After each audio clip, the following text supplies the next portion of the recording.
Hello friends, welcome back to our channel. இன்னைக்கு நம்ம பார்க்க போற வீடியோ பத்தினா தமிழ்ல பார்த்து வந்த மாதிரி தான் Adobe Acrobat Reader எப்படி வந்து டவுன்லோட் பண்றது எப்படி இன்ஸ்டால் பண்றது வந்து பார்ப்போம். ஸோ ஃபர்ஸ்ட் ஆஃப் ஆல் இது எதுக்கு யூஸ் ஆகுது இந்த ரீடர்ஸை வந்து பார்த்து தென் இன்ஸ்டால் பண்றது டவுன்லோட் பண்றது இந்த விஷயங்கள்லாம் வந்து போயிடலாம்.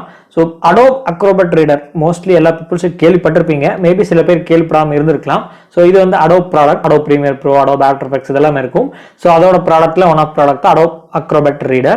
இது என்ன பர்பஸ்க்காக யூஸ் பண்ணுறாங்கன்னா நம்மளோட பிடிஎஃப் ஃபைல்ஸ், இப்போ எக்ஸாம்பிள் நீங்கள் ஸ்கூல் காலேஜ் ஒர்க் போயிட்டு இருக்கீங்கன்னா உங்களுக்கு சம்டைம்ஸ் வந்து பிடிஎஃப் ஃபைல்ஸ் வந்து யாராவது சென்ட் பண்ணுவாங்க, அல்லது நீங்கள் ஏதாவது பிடிஎஃப் வந்து கன்வெர்ட் பண்ணி யாருக்காவது சென்ட் பண்ணணும். ஸோ அப்படி இருக்க சமயத்தில் இந்த Adobe Acrobat Reader வந்து உங்களுக்கு ரொம்ப யூஸ்ஃபுல்லாக இருக்கும். இந்த ஆப் யூஸ் பண்ணி உங்களால் பிடிஎஃப் வந்து எடிட் பண்ணிக்கலாம், ஸோ பிடிஎஃப் கிரியேட் பண்ணிக்கலாம், பிடிஎஃப் வியூ பண்ணிக்கலாம்.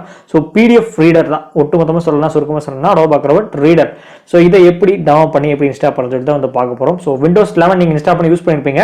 இதில் ஒன் ஆஃப் த சாஃப்ட்வேராக இது வந்து இருக்கணும் கண்டிப்பாக. நீங்கள் இப்போ எல்லாருமே வந்து ஆன்லைன் கிளாஸ் வந்து நோக்கி வந்து போயிட்டு இருக்கோம். அண்ட் எப்போ நமக்கு ஆன்லைன் வரும், எப்போ நம்ம ஆஃப்லைன் வந்து நம்ம ஸ்கூல் படிப்போம், காலேஜ் போகும் சொல்லி தெரியாது. அண்ட் ஒர்க்கும் வந்து மோஸ்ட்லி வந்து ஒர்க் ஃப்ரம் ஹோம் தான் வந்து நிறைய வந்து போயிட்டு இருக்காங்க. ஸோ அப்படி இருக்க சமயத்தில் நீங்கள் நம்ம எப்பவுமே வந்து முக்கால்வாசி டைம் லேப்டாப் டெஸ்க்டாப்பே வந்து உட்காந்துருப்போம்.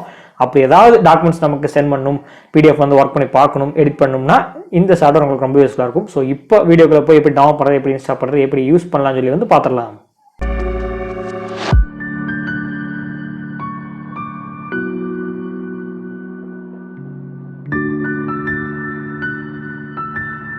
ஃப்ரெண்ட்ஸ், இப்போ Adobe Reader எப்படி டவுன்லோட் பண்ணி எப்படி இன்ஸ்டால் பண்ணி பார்க்கறதுக்கு முன்னாடி நான் என்ன பிடிஎஃப் ரீடரை யூஸ் பண்ணிருக்கேன்னு வந்து பார்த்தீங்கன்னா டிஃபால்ட்டாக மைக்ரோசாஃப்ட் எட்ஜில் வர்ற அந்த பிடிஎஃப் ரீடர் தான் யூஸ் பண்ணிருக்கேன். நீங்களே வந்து பாருங்கள். ஸோ நம்மளோட பிடிஎஃப் ஃபைல் வந்து எதில் வந்து ஃபைல் ஃபோல்டர் டைப் இருக்குன்னு வந்து பார்த்தீங்கன்னா மைக்ரோசாஃப்ட் எட்ஜ் பிடிஎஃப் டாக்குமெண்ட்டில் இருக்குது. இப்போ நம்ம Adobe Reader வந்து டவுன்லோட் பண்ணி இன்ஸ்டால் பண்ண போகிறோம். ஸோ எப்படி டவுன்லோட் பண்ணுறது சொல்லி வந்து பார்த்துடலாம். ஸோ ப்ரௌசர் வந்து ஓப்பன் பண்ணுங்கள். ப்ரௌசர் ஓப்பன் பண்ணிட்டு Adobe Reader சொல்லி வந்து டைப் பண்ணுங்க. Adobe Reader சொல்லி டைப் பண்ணணும். ஃபர்ஸ்ட் வர official website Adobe Acrobat Reader for all version சொல்லி கொடுத்துருக்காங்க. அந்த ஆப்ஷன் நீங்கள் கிளிக் பண்ணுங்க. ஸோ அந்த வெப்சைட் நம்ம கிளிக் பண்ணால் நமக்கு வந்து இந்த மாதிரி இன்டர்ஃபேஸ் தான் ஷோ ஆகும். ஸோ இதில் ஆப்ஷனல் ஆஃபர்ஸ் வந்து கொடுத்துருக்காங்க. மெக்கஃபி சாஃப்ட்வேர்ஸ் வந்து டிஃபால்ட்டாக வந்து இன்ஸ்டால் ஆயிரும் நம்மளோட எக்ஸ்டென்ஷன் ஃபைல் நம்ம டவுன்லோட் பண்ணி இன்ஸ்டால் பண்ணும்போது. ஸோ நமக்கு வந்து வேண்டாம், மேபி நீங்கள் உங்களுக்கு வேணும்னு நினச்சிங்கன்னா வந்து நீங்கள் வந்து கொடுத்துக்கலாம். ஸோ நான் ஆல்ரெடி ஒரு ஆன்டிவைரஸ் சாஃப்ட்வேர் வந்து யூஸ் பண்ணிருக்கேன் கேஸ்பர்ஸ்க்கு. ஸோ அதனால தான் நான் வந்து இதை வந்து நான் சூஸ் பண்ணலை. நமக்கு இதோட சைஸ் எவ்வளோ வந்து பார்த்தீங்கன்னா கிட்டத்தட்ட 263 MB வந்து கொடுத்துருக்காங்க. நம்ம இதை நம்ம அன்டிக் பண்ணிருங்க. மெகாபிக் சாஃப்ட்வேர்ஸ் வேணும் எனக்கு வந்து யூஸ்ஃபுல்லாக இருந்தால் பிரச்சனை இல்லை அப்படின்னு நினச்சிங்கன்னா நீங்கள் வந்து டிக் பண்ணிக்கலாம். ஸோ வேணான்னா நீங்கள் வேறு ஏதாவது பிரைமரி சாஃப்ட்வேர் யூஸ் பண்ணிருக்கீங்கன்னா நீங்கள் வந்து அன்டிக் பண்ணிடுங்க. இப்போ வந்து டவுன்லோட் Acrobat Reader வந்து கொடுப்போம். ஸோ இப்போ எடுத்தவொன்னே இன்ஸ்டால் ஆகாது, ஜஸ்ட் வெயிட் பண்ணுங்கள். எக்ஸ்டென்ஷன் ஃபைல் டவுன்லோட் ஆகும். ஸோ அது மூலமாக தான் நம்ம வந்து இன்ஸ்டால் பண்ண முடியும். ஸோ இப்போ கீழே வந்து பார்த்தீங்கன்னா எக்ஸ்டென்ஷன் ஃபைல் வந்து டவுன்லோட் ஆயிடுச்சு.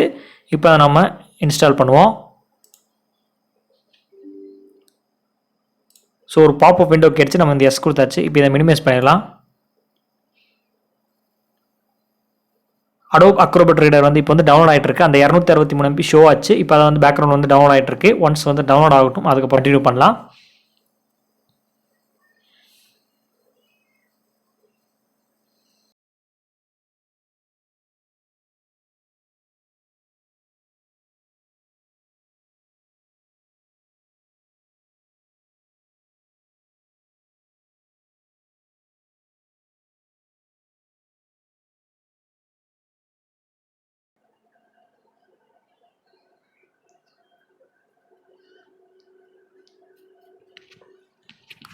ஃப்ரெண்ட்ஸ், இப்போ வந்து டவுன்லோட் வந்து சக்ஸஸ்ஃபுல்லாக வந்து கம்ப்ளீட் ஆயிடுச்சு. இப்போ நீங்கள் ஃபினிஷ் கொடுப்போம்.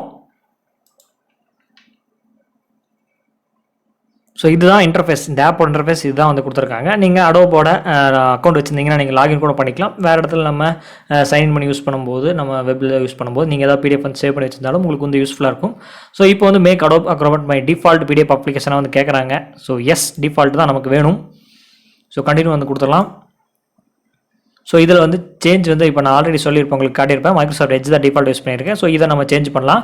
கிளிக் பண்ணிவிட்டு Adobe Acrobat DC நியூ வந்து கொடுத்துட்டு ஓகே கொடுத்துட்டு next apply and okay. So இப்போ வந்து கண்டினியூ கொடுங்க. ஸோ இப்போ வந்து சேஞ்ச் ஆயிடுச்சு சொல்லி நம்ம எப்படி செக் பண்ணுறோன்னா ஆல்ரெடி உங்களுக்கு ஓப்பன் பண்ணி காட்டினேன். அதில் வந்து நம்ம செக் பண்ணி பார்த்துக்கலாம். நீங்களே வந்து பாருங்கள், நம்மளோட பிடிஎஃப் ஃபைல்ஸ் எல்லாம் மைக்ரோசாஃப்ட் எட்ஜ் வந்து Adobeக்கு வந்து கன்வெர்ட் ஆயிடுச்சு. நீங்களே வந்து பார்த்துருப்பீங்க. ஸோ இப்போ நம்ம எதாவது வந்து டிஃபால்ட் வந்து ஓப்பன் பண்ணுவோம். So this is comment line. இதுதான் நம்ம ஓப்பன் பண்ணுவோம். ஸோ இதில் வந்து நம்ம எடிட் பண்ணுறனாலும் ஏதாவது எடிட் பண்ணுறனாலும் எடிட் பண்ணிக்கலாம். இப்போ இங்கே வந்து பார்த்தீங்கன்னா எடிட் பிடிஎஃப் இருக்கும் அண்ட் கிரியேட் பிடிஎஃபாக இருக்கும். நீங்கள் ஏதாவது கிரியேட் பண்ணுறதா கிரியேட் பண்ணிக்கலாம், கமெண்ட் பண்ணலாம். அண்ட் ஏகப்பட்டதெல்லாம் ஆப்ஷன்ஸ் கொடுத்துருக்காங்க. கம்ப்ரஸ் பண்ணுற ஆப்ஷன் இருக்குது, ஃபைல் அண்ட் சைன் இருக்குது, நிறைய இருக்குது. ஸோ இப்போ எடிட் பண்ணுற ஆப்ஷன் எப்படி எடிட் பண்ணலாம்னு சொல்லி நீங்களே வந்து பாருங்கள். ஸோ இப்போ நம்ம டெலிட் பண்ணலாம். ஸோ டெலிட் பண்ண முடியாது, அதனால் நம்ம எடிட் ஆப்ஷன் கொடுத்தா தான் எடிட் ஆகும். ஸோ நமக்கு இப்போது வந்து ஆப்ஷன் ஷோ ஆகுது என்னென்னா ஃப்ரீ 7 day ட்ரையல் தான் ஷோ ஆகிட்டுருக்கு. ஸோ நம்ம ட்ரையல் வெர்ஷன் மட்டும் தான் யூஸ் பண்ணி எடிட் பண்ண முடியும். ஸோ ஓகேன்னா வந்து நம்ம கொடுப்போம். அண்ட் மோஸ்ட்லி வந்து இது நம்ம ஓப்பன் பண்ணுறதுக்கு வந்து யூஸ்ஃபுல்லாக இருக்கும், அதெல்லாம் ஒன்றும் பிரச்சனை கிடையாது. ஸோ இப்போ கன்வெர்ட் பண்ணனாலும் நம்ம கன்வெர்ட் பண்ணிக்கலாம். ஆப்ஷன் வந்து கொடுத்துருக்காங்க. பிடிஎஃப் ஃபைல்லேருந்து நமக்கு வேர்டை கன்வெர்ட் பண்ணணும்னாலும் யூஸ் பண்ணி கன்வெர்ட் பண்ணனாலும் கன்வெர்ட் பண்ணிக்கலாம்.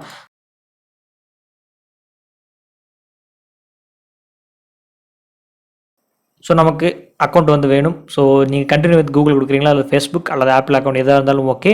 அண்ட் நீங்கள் அக்கௌண்ட் வச்சுருந்தாலும் நீங்கள் யூஸ் பண்ணி வந்து உங்களோட கன்வெர்ட் பண்ணனாலும் கன்வெர்ட் பண்ணிக்கலாம். ஸோ இப்போதைக்கு நமக்கு வந்து வேண்டாம். ஸோ இதுதான் ஃப்ரெண்ட்ஸ் நம்மளோட இன்டர்ஃபேஸ், ஆப்போட இன்டர்ஃபேஸ் இதுதான். ஸோ அது கொடுத்துருக்காங்க. நமக்கு ஏதாவது நீங்கள் பை பண்ணி வாங்கணும்னு நினச்சிங்கன்னா வந்து பை பண்ணி வாங்கிக்கலாம். பட் நான் வந்து அதிகமாக வந்து ரெக்கமெண்ட் பண்ண மாட்டேன். உங்களோட இஷ்டம். நீங்கள் மெயினில் நிறைய பிடிஎஃப் வந்து யூஸ் பண்ணிருக்கேன், எனக்கு வந்து ரொம்ப ஃபைல்ஸ் வந்து எடிட் பண்ணுறது இருக்குது, எனக்கு வந்து இது பை பண்ணி வாங்கினா எனக்கு ரொம்பவே யூஸ்ஃபுல் அப்படிங்கிற சமயத்தில் வந்து நீங்கள் வந்து பை பண்ணி வாங்கிக்கலாம். ஆப்ஷன்ஸ் கொடுத்துருக்காங்க. ஸோ ப்ரோ கொடுத்துருக்காங்க and Adobe Acrobat PDF pack கொடுத்துருக்காங்க. Adobe Acrobat எக்ஸ்போர்ட் PDF ஆப்ஷனும் கொடுத்துருக்காங்க. ஸோ ப்ரோ யூஸ் பண்ணும்போது நமக்கு ஆனுவல் பெய்டு மந்த்லி ஆப்ஷன் கொடுத்துருக்காங்க. மொத்தமாக சேர்ந்து கிட்டத்தட்ட 1196 ரூபா வந்து கொடுத்துருக்காங்க. ஸோ இதில் நம்ம பை பண்ணி வாங்கணும் என்னென்ன ஆப்ஷனாக கன்வெர்ட் பண்ணிக்கலாம். மைக்ரோசாஃப்ட் வேர்டுக்கு Excel and RTF, Microsoft PowerPoint and ஜெப்பக்கு, டிஃப் இமேஜ், PNG இமேஜ் வந்து கன்வெர்ட் பண்ணிக்கலாம். அடிஷனல் ஃபீச்சர் என்னென்னு இருக்குன்னா convert document and image to PDF files. Document இமேஜை வந்து PDF கன்வெர்ட் பண்ணிக்கலாம். Combine and arrange file into single PDF. நிறைய files இருந்துச்சுன்னா வந்து PDF சிங்கிள் PDF வந்து கன்வெர்ட் பண்ணிக்கலாம். Organise pages, assign PDF and documents, send documents out of other people signatures, edit text and images in PDF files. Text பண்ணுறது edit பண்ணுறது எல்லாமே வந்து பண்ணிக்கலாம். And scan documents into editable searchable PDFs. இந்த மாதிரி ஏகப்பட்ட ஆப்ஷன்ஸ் கொடுத்துருக்காங்க. ஸோ பெனிஃபிட் நிறைய இருக்குது. டோட்டலாக இது வாங்குற மூலியமாக மட்டும்தான். ஸோ ஆனுவல் ப்ரீபெய்ட் வந்து பார்த்தீங்கன்னா ஜஸ்ட் எக்ஸ்போர்ட் பண்ணுற ஆப்ஷன்ஸ் மட்டும் பார்க்கும்போது நமக்கு வேர்டு, எக்ஸல், RTF இது மட்டும் தான் நம்ம யூஸ் பண்ண முடியும். அந்த ஆப்ஷன்ஸ் தான் இருக்குது. ஸோ இது வந்து ஸ்பான்சர் கிடையாது, இந்த ஒரு ஸ்பான்சர் கிடையாது. பட் என்னோட விஷயத்தில் தான் வந்து சொல்கிற ஒப்பீனியன் தான். ஸோ நீங்கள் பை பண்ணி வாங்கினா பை பண்ணிக்கலாம். இதில் ஆப்ஷன்ஸ் இருக்குது, நான் வந்து உங்களுக்கு சொல்லிட்டேன். ஸோ உங்களோட இஷ்டம். பை பண்ணி வாங்குறாலும் பை பண்ணி வாங்கிக்கலாம், அல்லது ஃப்ரீ நீங்கள் யூஸ் பண்ணுறாலும் யூஸ் பண்ணிக்கலாம். ஃப்ரெண்ட்ஸ், வீடியோ வந்து பார்த்து வந்திருப்பீங்க. எப்படி சாஃப்ட்வேர் வந்து டவுன்லோட் பண்ணுறது, எப்படி இன்ஸ்டால் பண்ணுறது, உள்ள எந்த மாதிரி இன்டர்ஃபேஸ் இருக்குன்னு வந்து பார்த்து வந்திருப்போம். ஸோ இதில் ஏதாவது டவுட்ஸ் இருந்துச்சுன்னா கீழே இருக்கிற கமெண்ட் செக்ஷனில் வந்து மறக்காம வந்து கேளுங்க. அண்ட் மோஸ்ட்லி இருக்க வேண்டிய முக்கியமான சாஃப்ட்வேர்ஸில் இது ஒன்று. நிறைய ஆப்ஸ் இருக்கும், ஆஃபீஸ் இருக்கும், VLC இதெல்லாமே வந்து லேப்டாப்பில் முக்கியமான சாஃப்ட்வேர்ஸ் எல்லாமே இன்ஸ்டால் பண்ண வேண்டியிருக்க சாஃப்ட்வேரில் இது one of the software. PDF reader. இந்த சாஃப்ட்வேர் நீங்கள் டவுன்லோட் பண்ணி இன்ஸ்டால் பண்ணி யூஸ் பண்ணுங்கள், உங்களுக்கு ரொம்ப யூஸ்ஃபுல்லாக இருக்கும். அண்ட் இந்த வீடியோவை இது வரைக்கும் தொடர்ந்து வாட்ச் பண்ணதுக்கு ரொம்ப நன்றி. மீண்டும் ஒரு நாள் உங்களை சந்திக்கிறேன்.